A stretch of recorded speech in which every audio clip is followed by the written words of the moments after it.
आज पूरी दुनिया में एक ही बात सबसे ज़्यादा चर्चित है, जो कि है इंडिया और चाइना के बीच में स्टैंड ऑफ। ये स्टैंड ऑफ क्यों हुआ, ये स्टैंड ऑफ कहाँ और कब कैसे हुआ। तो इस वीडियो का एजेंडा यही है कि हम ये सारी बातें बात करें, और हम इस वीडियो में कोई पास्ट एलिमेंट्स को भी देखेंगे कि 1962 वॉर और 1940 की ट्रीटी का इससे कुछ रिलेशन है या नहीं, और ऐसे क्या रीजंस हो सकते हैं इसके पीछे जिस कारण ये स्टैंड ऑफ हुआ। तो स्टार्ट करते हैं वीडियो। तो सबसे पहले बात करते हैं स्टैंड ऑफ की डेट। तो ये सबसे पहला स्टैंड ऑफ 5 मई 2020 को हुआ, जब इंडियन मिलिट्री के हिसाब से चाइनीज़ मिलिट्री इंडियन टेरिटरी के अंदर, ये कुछ 3 किलोमीटर अंदर आ गए थे। तो सबसे पहले हम ये सब बातें तब तक नहीं समझ पाएंगे जब तक हम जम्मू कश्मीर का मैप ना समझ लें। तो सबसे पहले स्टार्ट करते हैं जम्मू कश्मीर के मैप। तो ये जम्मू कश्मीर का मैप है जिसमें आप देख सकते हैं, जो ये रेड पोर्शन है ये अस्काई चिन। ये अस्काई चिन जो है चाइना की टेरिटरी के अंदर आता है, और ये चाइना के द्वारा कंट्रोल किया जाता है। इसे इंडिया अपनी टेरिटरी के अंदर लोकेट करती है, बिकॉज इंडिया और चाइना के बीच में अभी तक ऐसा कोई एग्रीमेंट नहीं हुआ है जिससे ये क्लियर हो सके कि कितना हिस्सा इस पोर्शन का, यानी बॉर्डर क्या है एक्चुअली। जो आप ये लाइन देख रहे हैं, ये line actually line of actual control है। लाइन ऑफ एक्चुअल कंट्रोल यानी कि ये दोनों देशों ने मान लिया है कि यही बॉर्डर है, बट ये कोई ऑफिशियली अनाउंस्ड नहीं है, यानी ऑफिशियली एग्रीड नहीं है, ऑफिशियली कोई इनकी ट्रीटी साइन नहीं हुई है। वहीं बात करें हम अगली दूसरे तरफ की left portion of the Jammu Kashmir की, जो कि है POK यानी कि पाकिस्तान ऑक्यूपाइड कश्मीर, यानी ये कश्मीर का वो हिस्सा है जो कि पाकिस्तान ने ऑक्यूपाइड कर लिया था। अब बात करें एकदम सेंट्रल कश्मीर की, जो कि इंडियन एडमिनिस्ट्रेटिव कश्मीर है, यानी ये ऑफिशियली इंडिया का कश्मीर है। अब बचे पोर्शन जो हैं या तो वो चाइना, उसमें से एक पोर्शन पाकिस्तान ने चाइना को एज अ गिफ्ट दिया है, और बचे पोर्शन अभी भी डिस्प्यूटेड है। बट बात अस्काई चिन या फिर इंडियन एडमिनिस्ट्रेटिव कश्मीर या POK की नहीं है, बात है इस बार पैंगोंग लेक की। तो स्टैंड ऑफ जो है लद्दाख के अंदर 3 जगह पे हुए हैं। एक पैंगोंग लेक में, जो कि लाइन के एकदम सबसे नीचे है यहाँ पर, और अगर आप इसे गूगल मैप्स में देखें तो ये प्लेक ये रहा, और इसी के साथ में आप देख सकते हैं इंडियन ट्रूप्स की, इंडियन भूटान आर्मी का ऑफिस भी है, मिलिट्री ऑफिस भी है। तो बात करें कि कहाँ कहाँ स्टैंड ऑफ हुआ है, तो सबसे पहले कि पैंगोंग लेक पर हुआ है, जो कि एकदम लाइन के नीचे है। दूसरा हुआ है गलवान लेक में, और तीसरा हुआ है डैमकॉक लेक में, जिसे हॉट स्प्रिंग्स भी कहते हैं। तो ये 3 जगह ऐसी हैं जहाँ पर स्टैंड ऑफ हुआ है, और अलग अलग जगह। इसी स्टैंड ऑफ में हुआ क्या है एक्चुअली, जो चाइनीज़ ट्रूप्स हैं यानी चाइनीज़ आर्मी है, वो इंडियन टेरिटरी में आके वहाँ पर अपने टैंक्स लगा रहे हैं, अपने हैवी मिलिट्री इक्विपमेंट्स को डिप्लॉय कर रहे हैं, वहाँ पर इंस्टॉल कर रहे हैं, और साथ ही रहने लग रहे हैं। तो क्योंकि बॉर्डर्स पर सिक्योरिटी और आर्मी इसलिए होती है कि कोई बाहर के ट्रूप्स बॉर्डर पर ना आए। साथ ही जब 5 मई को ये स्टैंड ऑफ हुआ, उसके 3 दिन बाद नाथुलू, जो कि सिक्किम के बॉर्डर पे आप देख सकते हैं, जो सिक्किम का नॉर्थ पोर्शन का बॉर्डर है, यहाँ पर स्टैंड ऑफ हुआ। तो ये एक पूरा प्लान है जो कि चाइना की आर्मी की तरफ से लग रहा है, क्योंकि एक ही टाइम पे एक ही जगह स्टैंड ऑफ होना इज़ नॉट अ कोइंसिडेंस। ये एक प्लान है जो कि इसलिए भी हो सकता है ताकि पूरे ग्लोबल इकोनॉमी को, पूरे ग्लोबल वर्ल्ड को इस एक पॉइंट पर कॉन्सेंट्रेट किया जा सके, और चाइना कुछ और प्लान कर रहा हो, कुछ और बेटर और कुछ और भयंकर प्लान कर रहा हो इस रीजंस क्या हैं, और भी क्या क्या रीजंस हैं, वो हम इस वीडियो के एकदम एंड में बात करेंगे। उससे पहले बात करते हैं कि 1962 वॉर में क्या हुआ था, बेसिक ऑफ दिस वॉर। तो 1962 में इंडिया और चाइना के बीच में काफ़ी अच्छे रिलेशंस थे। सो चाइना ने सडनली इंडिया के ऊपर अटैक किया, जिसके कारण इंडिया प्रिपेयर्ड भी नहीं थी, और इंडिया के पास सफिशिएंट आर्मी भी नहीं थी, और इंडिया के पास साथ ही में पुअर इक्विपमेंट्स थे, और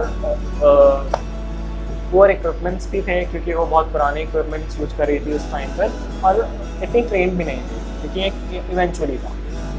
तो इसी टाइम पीरियड में चाइना की जीत हुई, जिसमें स्काई चीन जो मैंने अभी आपको पोर्शन बताया वो चाइना के पास चला गया। जबकि ये पोर्शन गुलाब सिंह ने लद्दाख को जीतते वक्त, जब उन्होंने लद्दाख को पूरा कॉन्कर किया था, एक्वायर किया था, तो ये पोर्शन उनके साथ लद्दाख में आ गया था। क्योंकि इंडिया जॉनसन लाइन को फॉलो करता है, जो कुछ 1800 सेंचुरी में ये लाइन फॉलो की जाती थी, तो उस मैप को फॉलो करता है, जिसके कारण स्काई चेन इंडिया का पार्ट माना जाता है।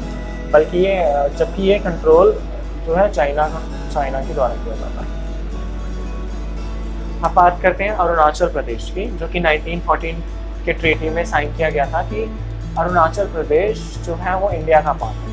बट अगेन चाइना उसे अपनी टेरिटरी में दिखाता है। चाइना के ये सब करने के पीछे ये भी कारण है कि चाइना दिखाना चाहता है कि वो कितनी एक स्ट्रॉन्ग इकोनॉमी है, और अगर चाइना और इंडिया के बीच में रिलेशंस खराब हुए तो चाइना अपनी स्ट्रॉन्ग आर्मी के चलते इंडिया के लैंड्स को एक्वायर कर लेगा, या फिर जो भी डिस्प्यूटेड एरियाज हैं उस पर अपना कंट्रोल करना शुरू कर देगा।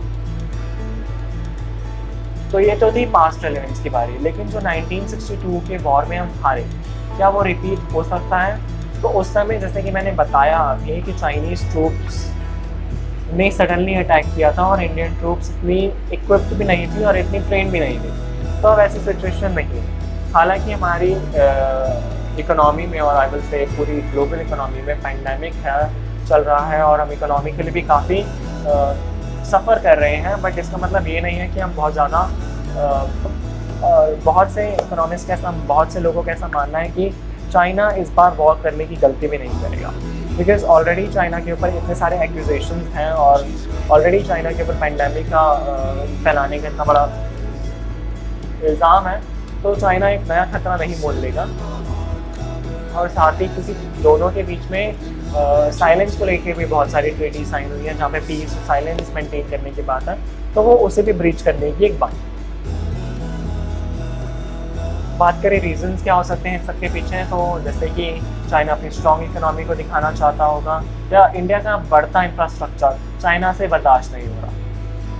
क्योंकि अगर इंडिया का इंफ्रास्ट्रक्चर बढ़ेगा तो चाइना को एक्सपोर्ट्स और इंपोर्ट्स पर काफ़ी दिक्कत होगी, और चाइनीज़ कंपनीज जो दूसरे देशों में आने की ताक कर रही हैं, जो कि चाइना और यूएसए के बीच में जो ट्रेड वॉर है उसके चलते, तो इंडिया को एक अच्छा स्टेप मिल जाएगा, जिस कारण आई थिंक ये बात चाइना को काफ़ी परेशान कर रही है, और ये एक रीज़न हो सकता है इसके पीछे। अगली बात करें बेल्ट ट्रेड इनिशिएटिव की, जो कि एक चाइना का इनिशिएटिव है और एक बहुत बड़ा सपना है कि वो चाइना और यूरोप को जोड़े एक रोड के थ्रू।